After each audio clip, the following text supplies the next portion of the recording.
হে মুসলমান ভাই, আল্লাহর ওলি জুরাইস দ্বিতীয়বার আবার নামাজের মধ্যে দাঁড়ায় রইলেন। মা জননী ডাক দেয়, জুরাইস দরজা খুলো, দরজা খুলো রে জুরাইস, আমি মা তোমার দরবারের মধ্যে আসলাম।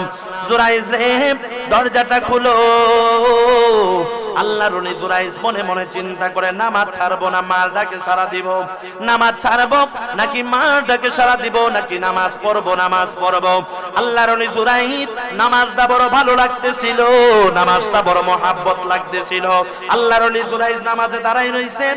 মা জননী কতক্ষণ ডাইকা চলে গেলেন, কতক্ষণ ডাইকা চলে গেলেন, ঘরের মধ্যে চলে গেলেন। মা জননী পানির পিপাসায় কাতর হয়ে গেলেন।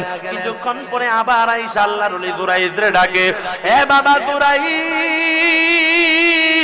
তুই দরজাটা খুল। আল্লাহর ওলি জুরাইস তারপরেও নামাজের মধ্যে দাঁড়ায় আছে, নামাজ পড়তেছে, নামাজ পড়তেছে, দরজা খুললেন না। এই দিক দিয়া মা জননী তিনবার করে ডাকলেন। ডাইকা আল্লাহর ওলি জুরাইস যখন দরজা খুলে না, মা জননীর মনের মধ্যে কষ্ট লাগা গেল।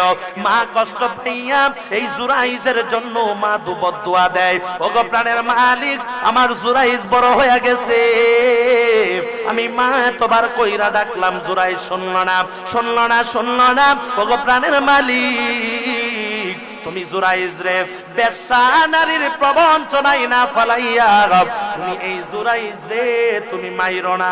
চিৎকার মেরে বলি নাউজুবিল্লাহ।